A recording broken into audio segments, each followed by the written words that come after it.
से दूर, खबरों से भरपूर। जय हिंद साथियों, आज 14 अप्रैल 2020 है। यानी आज 14 अप्रैल ही के दिन doctor Bhimrao Ambedkar, father of the constitution की पैदाइश हुई। ये दिन भारत की तारीख में काफ़ी अहम है, क्योंकि इस दिन को पूरी दुनिया में भारत के रहने वाले लोग हर्षोल्लास से मनाते हैं। ख़ास तौर से वो तबका जो पीड़ित है, जो दलित है, जो शोषित है, जो वंचित है, वो इस तारीख को काफ़ी अहम तरीके से और काफ़ी हर्षोल्लास से मनाता है। 15 जुलाई 1946 डॉक्टर साहब की ज़िंदगी में एक ऐसा मोड़ है जो काफ़ी अहम और काफ़ी बड़ा मोड़ है, जो उनकी ज़िंदगी में एक इनकलाब लेकर के आया। इलियास आज़मी पूर्व लोकसभा सांसद ने अपने एक बयान में कहा कि जब ये कह दिया गया कि डॉक्टर भीमराव अंबेडकर के पार्लियामेंट के दरवाजे और खिड़कियां बंद हैं, उस वक्त बंगाल के मुसलमानों ने 15 जुलाई 1946 को अपने कोटे से उन्हें राज्यसभा भेजा। उस वक्त हुसैन शहीद सहरवर्दी जो बंगाल के प्रधानमंत्री थे, उस वक्त बंगाल में प्रधानमंत्री हुआ करते थे, आज की तरह चीफ मिनिस्टर नहीं होते थे। उन्होंने अपने कोटे से डॉक्टर भीमराव अंबेडकर बाबा साहब को पार्लियामेंट भेजा और उसके बाद बाबा साहब की ज़िंदगी में एक एक के बाद एक मोड़ आते चले गए। लेकिन बाबा साहब की ज़िंदगी में उससे पहले भी कई अहम मोड़ आए। बाबा साहब दलित और बुद्धिस्ट मूवमेंट से काफ़ी इंस्पायर थे, उसको लेकर के काफ़ी मुतहर्रिक थे, काफ़ी एक्टिव थे और छुआछूत के खिलाफ मुखर होकर के वो तहरीकें चलाते थे, वो मूवमेंट चलाते थे। 1955 में डॉक्टर साहब ने BBC को एक इंटरव्यू दिया, जिसमें उन्होंने कहा कि गांधी जी जब अंग्रेजी अखबारों को इंटरव्यू देते हैं तो कास्टिज्म को अपोज करते हैं, लेकिन जब गांधी जी गुजरात के अखबारों को इंटरव्यू देते हैं, जब गुजराती में लिखते हैं तो वो कास्टिज्म को सपोर्ट करते हैं, जिससे बाबा साहब काफ़ी परेशान थे, क्योंकि बाबा साहब का पूरा मूवमेंट जो है कास्टिज्म के अगेंस्ट था, छुआछूत के अगेंस्ट था, भेदभाव के अगेंस्ट था। इसीलिए उन्होंने कास्टिज्म को अपोज करने के लिए किताब लिखी, inhalation of cost. Columbia University और लंदन स्कूल ऑफ इकोनॉमिक्स से डॉक्टर साहब ने इकोनॉमिक की डिग्री यानी डॉक्टरेट की डिग्री ली थी, इसलिए वो उनके पास 2 डिग्रियां थीं, इसलिए वो डॉक्टर कहलाते थे। आज़ाद भारत के पहले लॉ मिनिस्टर डॉक्टर साहब अपॉइंट किए गए और 1925 में जब साइमन कमीशन आया तो उसमें साइमन कमीशन में उनको काम करने का मौका मिला, और ये वही कमीशन है जिसने दलितों और शूद्रों की किस्मत में 4 चांद लगा दिया।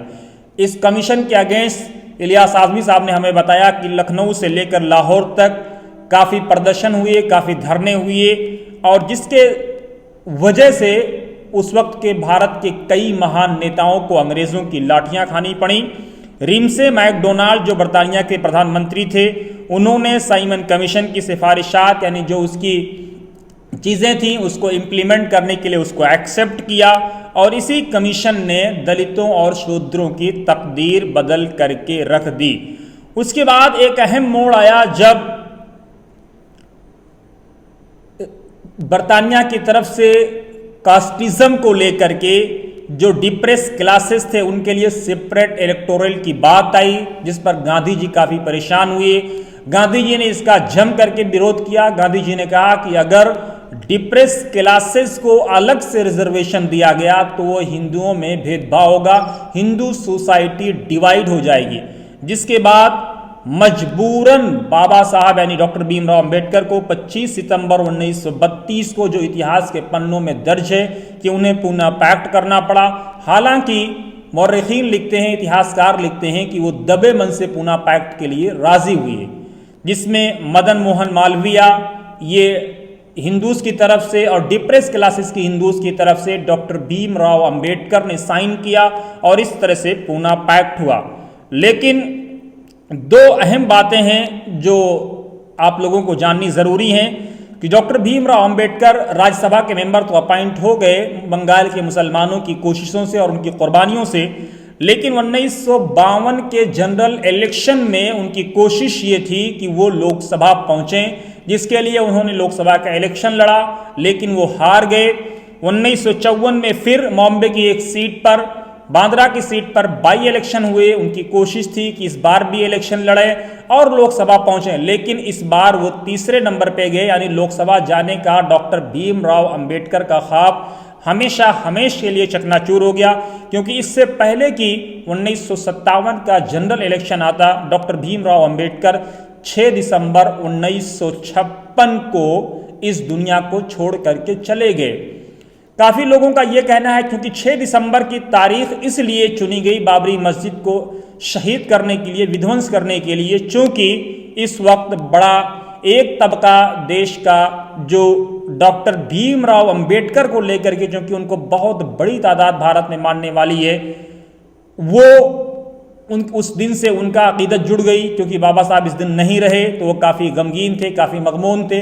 और दूसरी तरफ मुसलमानों को चोट इसलिए पहुंचाएगी क्योंकि 6 दिसंबर का दिन चुना गया ताकि वो डॉक्टर भीमराव अंबेडकर के श्रद्धांजलि या शोक सभा में जो इन दिनों में होती है 6 दिसंबर को, उसमें वो शरीक ना हो सकें।